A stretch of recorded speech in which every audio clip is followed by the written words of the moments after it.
Homesteads and Homeschools as part of the Liberty Hippie Podcast Network. If you like what we do, be sure to check out This Week in Liberpods, Peace Freaks, Cannabis Heals Me, and Free Market's Green Earth. We're living proof that libertarian doesn't mean washed up Republican.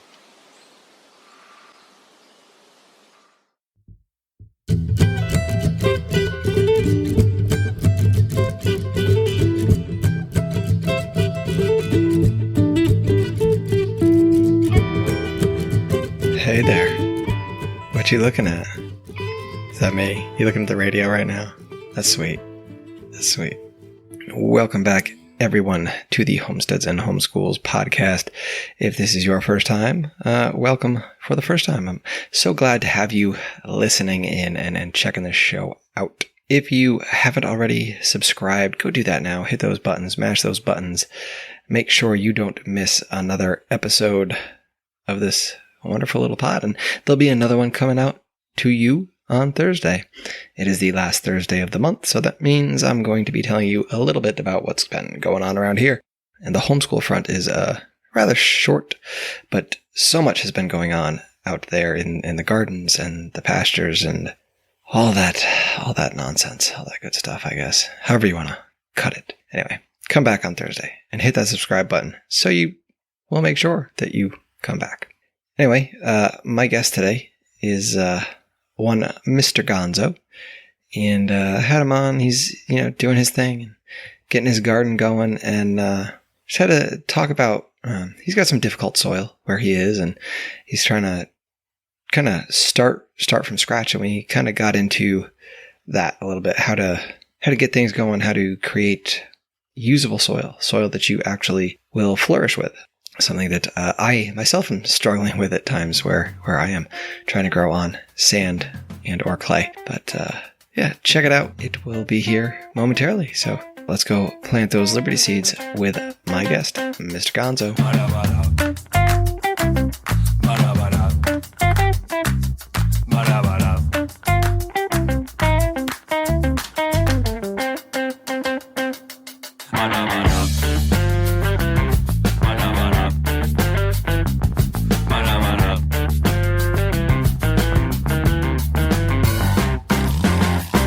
My guest today is Mr. Gonzo. He's up there in the northern parts of the country, up there in Ohio. I guess it's kind of northern, right? I don't know. But he does some homesteading stuff, does some gardening stuff, and I wanted him to talk about what he's doing today. Because why not? So Gonzo, thank you for coming on. I appreciate your time, and welcome aboard. Absolutely, man. Thank you for having me. Yeah, no problem. What do you got going on now? You got a garden, a homestead, you got chickens. What does it look like now for you? Well, I'm living in kind of a suburban area on almost 2 acres of, it's half wooded. So I've got basically an acre to work with, and I've got gardens, and I've got chickens and ducks, and Good deal. Did you grow up doing that sort of thing? Was that something that you kind of had all of your life, or is it something that you got into later on? No, this is an adult phenomenon for me. I've been a survivalist for a long time, but once I had kids, it kind of set in that, it's not just me taking care of myself. I need to be able to provide for, a family, and that got me more into the homesteading and permaculture side of things. So that's where the interest started. Yeah, those kids, they'll do that to you. You realize, you gotta take care of. It's not just take care of them. Like you really have to nurture that. To be able to take care of yourself is one thing. To be able to take care of helpless other beings is something else entirely. So I'm kind of curious, when you say survivalist, what exactly do you mean? Is that like kind of down the prepping road? Is that something else? What is that? I've always been, since the late 90s, I've been quote unquote a prepper. It's just, I used to prep, like, I had my bug out bag, I had guns and ammunition, but it wasn't stockpiling because Mm-hmm. I had to worry about myself. I didn't worry about renewing, you know, I have no illusions of grandeur. If things go terribly wrong, I know chances are I'm not going to be there that long. But once I had kids, I had to shift my perspective to something much less doomy. Mm-hmm. Do you do much of the prepping sort of thing now still? And they kind of coincide, or yeah? Absolutely, it's expanded, and I'm not a doomsday prepper. I don't, it's just my biggest fear is one of my kids looking at me and going, "Daddy, I'm hungry," and my only response being, "I'm sorry." That doesn't seem like a proper parent response to me. Yeah, and that's it. Once you bring kids into it, it's this whole other thing that you didn't think about. I guess maybe you did think about it, but it's not real until it's you're there confronted with it, thinking about it, looking at your children. So you kind of just prep for, I don't know, like your emergencies kind of thing, like power outages and stuff, or are you kind of, I don't know. I try to cover everything I can: power outages, natural disasters. I mean, I could get snowed in, and I could also get hit by a tornado in, the part of the state I live in. And, I've tried to handle all contingencies that come to mind. But once again, I've tried to shift it's not out of fear, it's out of responsibility. Yeah. I think that's a big misconception that a lot of people have, right? That this prepping is out of fear, and it's, misguided, and really it's just misunderstood. It's not out of fear. It's out of, concern and safety, and, just personal well-being. I'm not afraid. I don't want to have to deal with any of that later. Exactly. So I was curious. I grew up in upstate New York, so I'm used to the snow. And there'd be a few tornadoes once in a while. And I'm down here in Georgia, and we have tornadoes, but we have no snow. And I don't know. There's certain times, man, that you throw all those inclement weather conditions together sometimes, and it gets crazy. It builds up. I'm like, I don't know.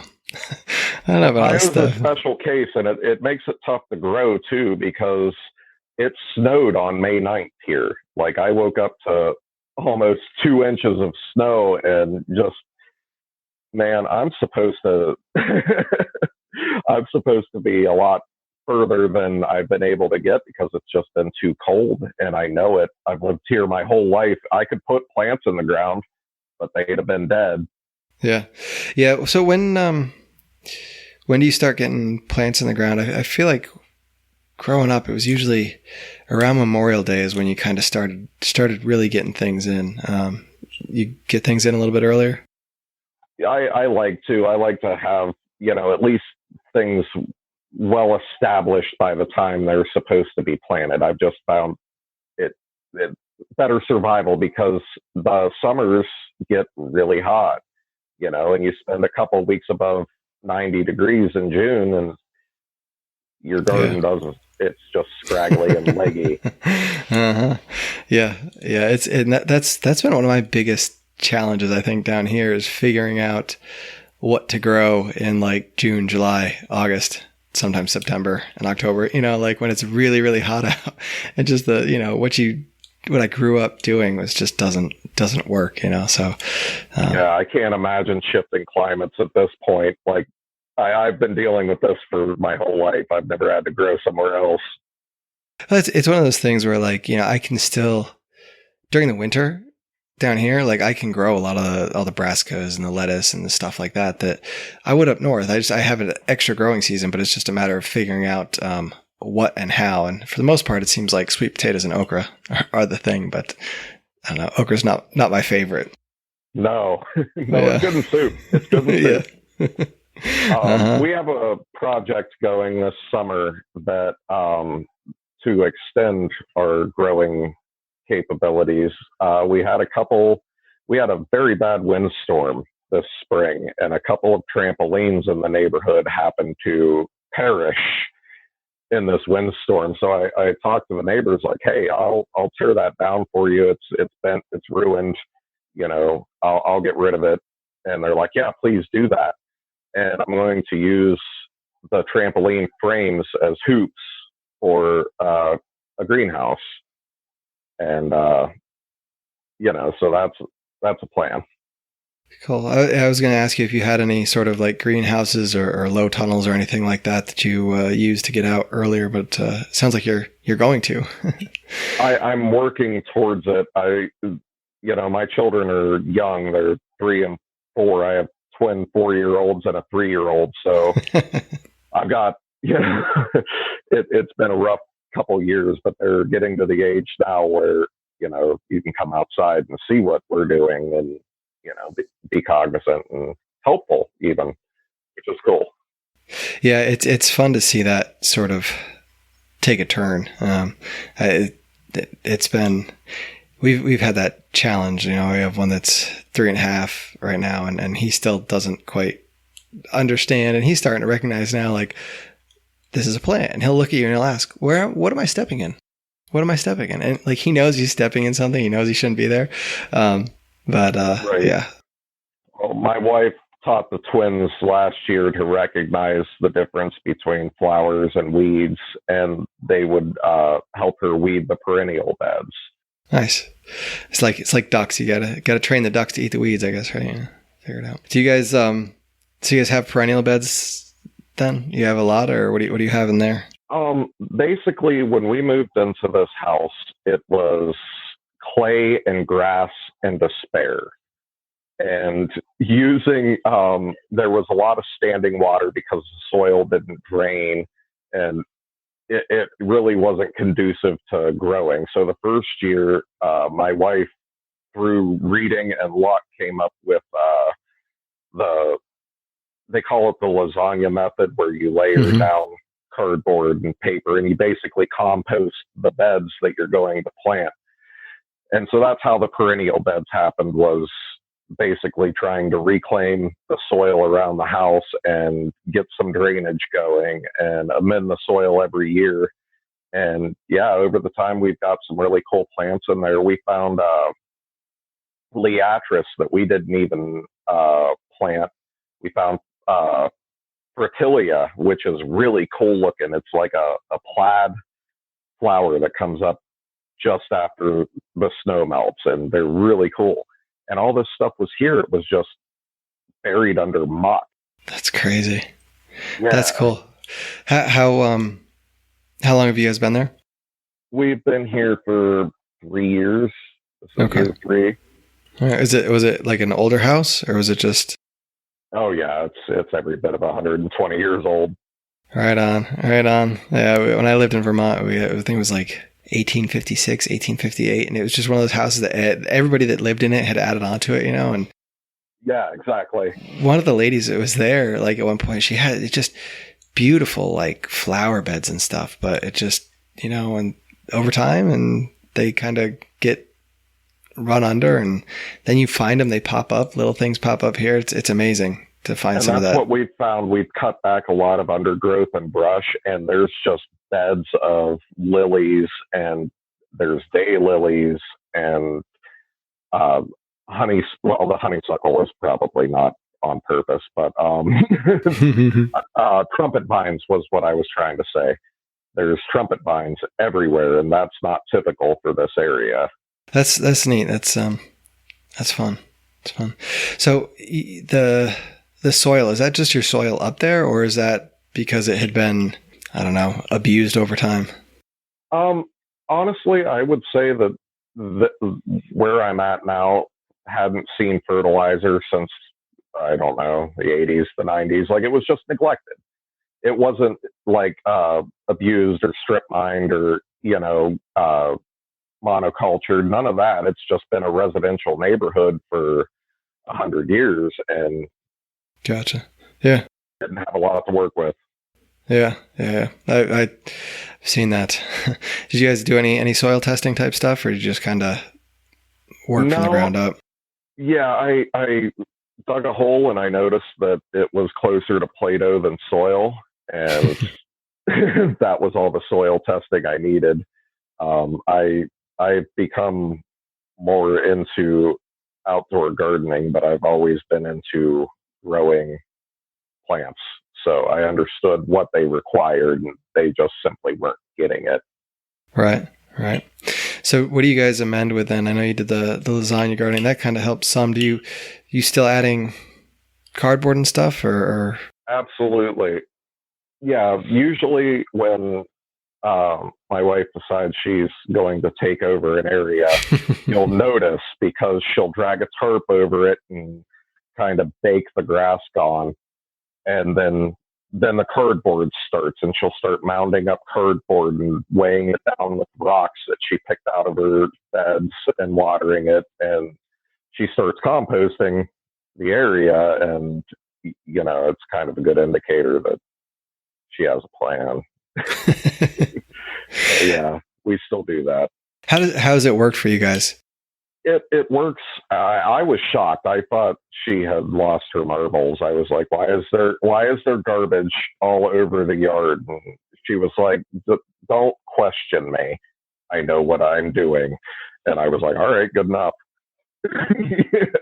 Yeah. And she just throws garbage, soil, and plant matter on top of the cardboard.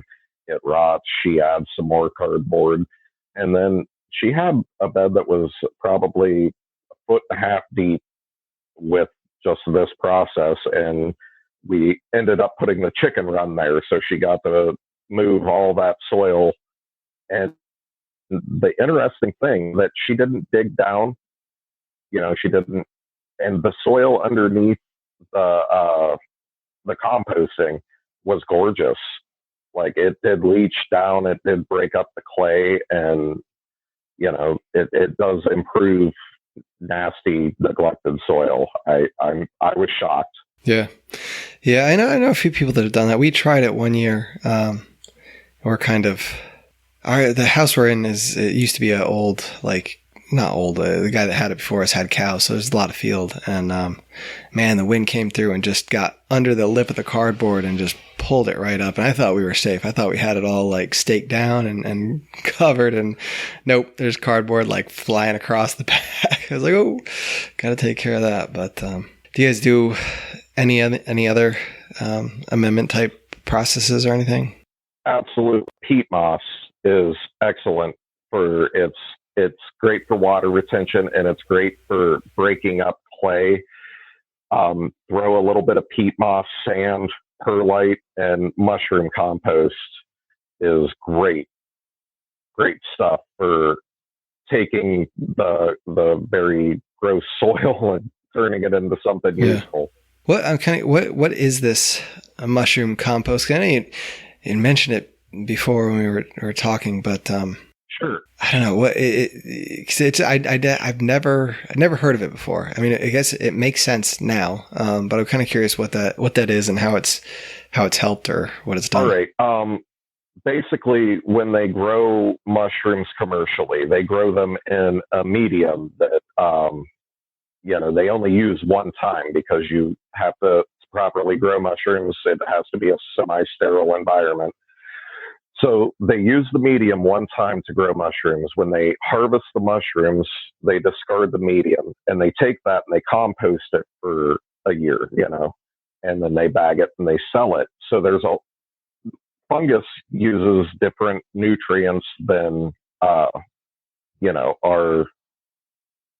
produce is typically going to use. So it has a lot of nutrients. Your NPK nutrients are there. And it's just really rich fertilizer. It's really rich compost, and it's great fertilizer, and it's organic. I tend to stick to, I only use organically derived things. I don't use chemicals. And mushroom compost is a great place to start off because, it's just a great starting place, It's curious. I'm familiar with growing mushrooms and that process. It makes sense. That's what I've done in the past. We've kind of grown some oysters here or there, or whatever, just toss the remnants in the garden. But I did not know that it was like a commercially viable venture. But I guess it's just kind of a byproduct, almost a waste product, if you will, that gets bagged up. Is it like broken down like soil, or is it all airy and still white mycelium, or like what? I would say that it's most like if you were to buy composted manure, but fluffier. It's still dense. It still retains moisture. It's not crumbly so much. It's like like the best compost, man. That's the best way I can put it. That's cool. I'm gonna have to pick myself up some of that. We're having some nutrient issues in our garden this year. We cleaned out the chicken coop from, I don't know. It's been years since it had been cleaned out last, and it was probably cow crap in there and everything. But thought that was gonna be enough this year, and apparently it's not. So I'm gonna try some of that stuff. Oh, I think it'll do you well, man. Hopefully. You guys, I know you say you had chickens. Yeah, we have a dozen chickens, 3 different breeds, and we have 4 ducks. Ooh, ducks. Do your neighbors complain about the chickens? Is that something you have to worry about? Well, we just started our backyard flock like this spring is when things, that stage of the plan came into effect. And we've got, I think, one excited neighbor and one neutral neighbor, but it's not like I'm doing this on a quarter acre. Right. These are, almost 2 acre lots. So I hear you. My one of our neighbors had a donkey. They're probably like a quarter mile away. The donkey was, and man, you could hear that thing in the morning, like hee-hawing out there. And it's one of those things, you learn to live with noises. I'd rather hear that than a bunch of honking cars. So right, and I mean, exactly. You put it perfectly. So what kind of chickens? What 3 breeds did you come up with? We got amber lynx. We have they're just sex-linked layer chickens. We have Jersey Giants, and we have Americanas. So a mixed flock for the chickens. And what kind of ducks do you have? Peckins, 4 peckins. Okay. Yeah, they're big. Yeah. So are you going to use them for eggs? Are they going to be eventual meat products, or? As far as the ducks go, I definitely want their eggs, and I would like a laying pair because with the speed that these birds grow, mm-hmm. I mean, they're giant, and it hasn't cost me that much in feed. It's cost me less in feed than it would to go buy duck. Mm-hmm. So, I would definitely consider raising them for meat. And I'm curious to see if these Jersey Giants, they were originally bred to compete with turkeys. Like, these are big chickens. So I'm curious to see if the juice is worth the squeeze there. Yeah. Yeah, I'm not adverse to meat birds at all. Yeah, it's we always kind of, when we would get our chickens, we just get like 20 chickens straight run and butcher a bunch of the males. And it was always tough because the biggest thing is like learning how to cook a heritage type chicken. You're so used to what you get in the store. Once you kind of figure that out, it wasn't bad. But since then, we've moved to the Cornish crosses. We've been doing those guys because they're just, I don't know, in and out in 8 weeks, fairly easy. And the wife is more. Right. Next year, I'm definitely getting some meat birds, just, raised for that purpose. But this year I wanted to get the laying flock. And if there's boys, they got to go. Yeah. And that's what's great about it. Like once you can get that sort of sustainable flock, or once they start hatching out, you have that. It's a meat source. And whereas the crosses, I've not figured out how to do that yet. I haven't talked to anybody that's figured out how to get the same cross that you get from a hatchery. I'm not sure how they do it, whether what kind of backbreeding they do or whatever. But so do you have water for your ducks? Do you have a pool? Do you have a pond? Curious about that. Yes, what I did was I basically built the ducks a pen that was big enough, because there's only 4 of them. So I'd say that the pen is probably 30 feet square. Okay. And I dug a hole and put a kiddie pool in the ground, so it was, level with the ground, and put bricks in it so that they didn't drown, and they're fine with it. I have a transfer pump, and I'm not sure I'd call it aquaponics because fish aren't involved, but there is poop in the water, and I'm using a transfer pump to put it onto the garden, the raised bed that we have that has greens in it, to kind of get them jump started. Yeah, that's the one thing I've heard about ducks. We have long story. We have 2 ducks. I keep it short. We have 2 ducks that they're 2 male ducks. They don't do anything. They just squawk and make noise. But that's my biggest issue is the pool. Like, we have a little kiddie pool for them, and it gets so nasty and so mucked up and just gross. And you dump it out in the garden, and it helps, I think, to some degree. But it's almost, I don't know. I wish I could have a pond. If I could have a pond, I think ducks would be a whole lot easier of a venture to swallow. My plan moving forward, I've never raised, I bred pit bulls and chinchillas as a younger man, but I've never actually done livestock. So this is kind of a new thing for me, and I want to get used to it. I did my research, and my plan was to give them a place that was good enough. While, I see how, if I want to continue raising them, I'll absolutely put in the effort to dig them a pond and, go from there. But I want to raise them humanely. It's a preparation, not a pet. Yeah. Yes, sir. Yeah.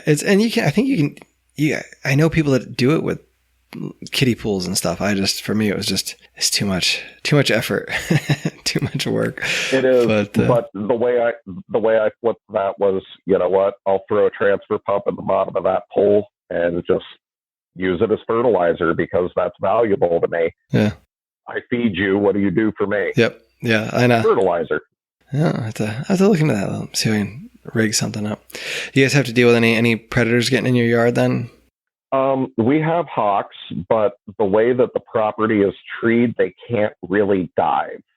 So I haven't yet, but I have my eye on them. Yeah. I hear you. We've lost a few to hawks here and there, and foxes, whatnot. It's never fun, but it happens inevitably at some point along the line. So I don't know what do you guys got in your garden, or what do you hope to grow in your garden this year? I guess you don't have it. You don't have it planted yet, but we have a lot of certs. We have the greens bed planted, and we're doing beans, cucumbers, tomatoes, peppers, all the usual things. Basically, I said that we don't have infinite funds for my prepper pantry, so we need to grow and can my prepper pantry, and it's the economical and healthier way of doing things. So I kind of like that. Yeah, for sure it is. For sure. Do you where do you get your seeds from? Honestly, I was a bad human about that. We had some seeds around, and then I had to scour stores for heirloom anything I could find. And the seeds that we don't put in the ground will be, I'll throw oxygen remover in a mason jar with them, and they will be saved and planted next year if they grow well this year. So I kind of tried to build a stock of heirloom seeds from what I had and what I could buy, and we'll see how it does.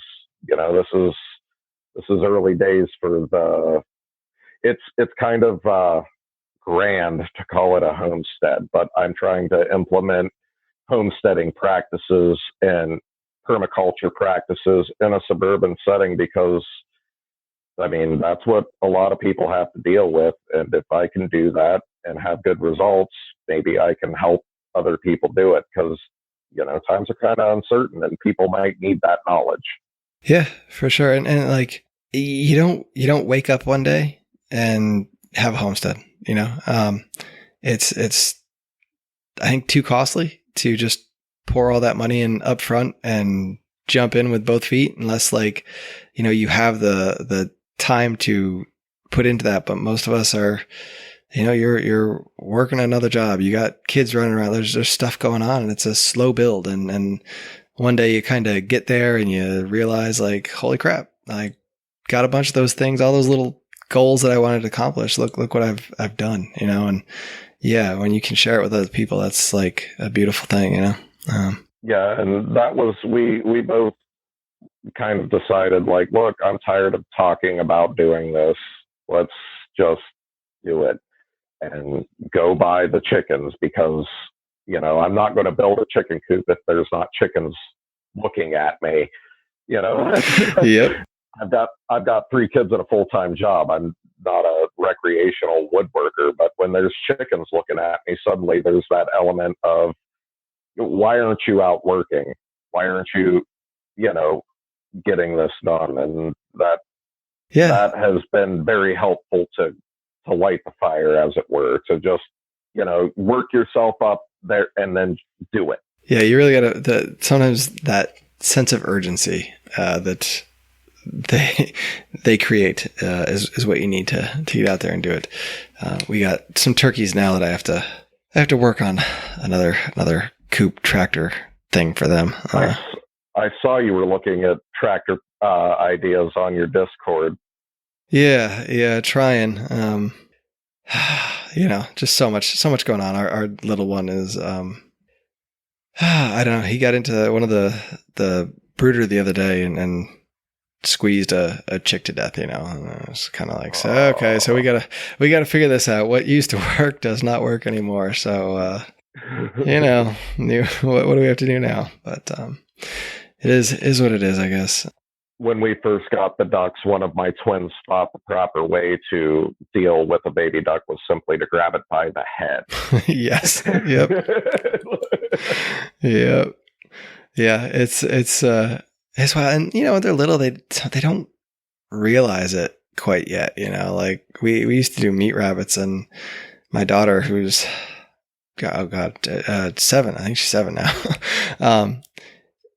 She's like this. She's a animal lover. Like she gets really bent out of shape when like animals die. And she knows, and she's part of it. And she, was there when we butchered the turkeys and the chicken and stuff. But when she was like 2 years old, she had a baby rabbit, cause we did meat rabbits, and she ended up, I don't know, breaking its neck or squeezing it or doing something, and it died, and she like didn't realize that it died. And I was just, put it away. It's okay. It's fine, but, it can happen, it happens, and they learn, and you learn, and I guess that's the way of it. That's kids, right? They constantly learning. So how was your experience with meat rabbits? Because that's kind of the next puzzle piece that I'm looking at. I love meat rabbits. If it wasn't so hot down here, we'd do it again for sure. But just the heat kind of keeps us down. I was breeding them, I want to say every 6 weeks. I had a trio. And so they'd throw a litter, and then I'd breed them back in 2 weeks. And then take the babies out, I think around 3 weeks. And I mean, you just plenty of meat. The fertilizer, unlike, chickens where you got to kind of break it down so it's not so hot, you can't just put it on the garden. Rabbit crap, you just throw right on the garden. They don't smell as bad. It's quieter. Or, if you keep them in hutches instead of a colony, it's a little bit smaller, I think. I really enjoyed it. I liked them a lot better and easier to dress out. Oh my Lord. Yeah, that checks out with all my research, and Ohio, there's a hot month or two, but I think this would be a good climate for rabbits. So. Yeah, for sure. If you're looking, I think for meat on a, not like cows and stuff like that, but smaller animals, I think that's definitely the way to go. Is to have rabbits. They don't eat a whole lot. They get big quick, and they're easy. But all right, man. Well, I don't want to keep you too long. Any place people can find you if they want? Any websites or anything like that? I am I guess the best place that you get a hold of me is on Twitter. I'm at Gonzo01201. All right. That's it. Otherwise, you find me on Discord. Good deal. All right. I'll throw that in the show notes. I don't know. I have some questions about mushroom fertilizer or whatever. It's mind blowing. I don't know why it so like sets me off, but it's like, things I didn't know. But all right, man. Great stuff, man. It was great talking to you. Thank you. You too, man. Thanks.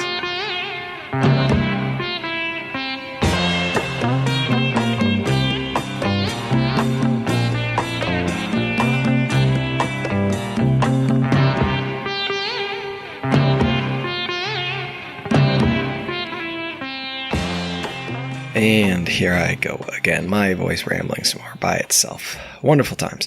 I hope you guys enjoyed that. Really curious to check out some of this mushroom fertilizer compost stuff. I've never heard of such things, but I love mushrooms, so that it must be good, right? Mushrooms are an amazing component to life that are often overlooked. So always fun when you see them being used for things that I don't know, seem kind of different ways to use them, right? Not your typical food item. Like I said at the top of the show, make sure to subscribe so you don't miss future airings of this show. Make sure to go leave a review on iTunes because that will help. You can hit the 5 stars or actually type some words into there. Also useful. Find me on Twitter at HS and HS Pod, or go check out the Discord server. Getting a little bit of new blood in there. It's kind of growing slowly. If you went and joined, it would grow even quicker, and there would be more information, more knowledge to share with everyone, because that's really what it's all about. Just trying to create that little bit of a community, a little bit of ideas that we can share, questions we can ask, because no one's an expert in everything, and it helps to get advice and bounce ideas off people who have maybe done things before, and it's good to have those people around. Anyway, you can also shoot me an email, homesteadsandhomeschools@gmail.com.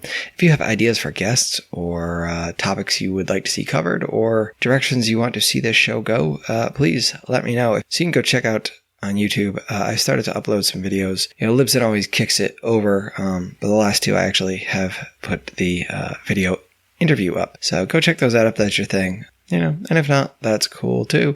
And of course, don't forget to go to the show notes and check those out at homesteadsandhomeschools.com/070. And when you're going to Amazon, click through our link there, homesteadsandhomeschools.com/Amazon. It will give me a little bit of a kickback for whatever you order. And I think that link lasts for 24 hours. So after that, click it again, do it again, and send me like 2% of whatever you buy. But it's something, right? It's something. Or you can go over to Patreon, patreon.com/thelibertyhippie, and do something there. Anyway, guys, I appreciate it. Come back on Thursday, and I will be telling you all about chickens and goats and turkeys and children, because there are always so many stories to tell. So enjoy the rest of your Tuesday, enjoy your Wednesday, and I will see you back here on Thursday. Don't forget, in the meantime, get out there, go sow those seeds of liberty. We can all reap sheaves of freedom together. I'm gonna ride us his dream. I'm gonna ride us his dream.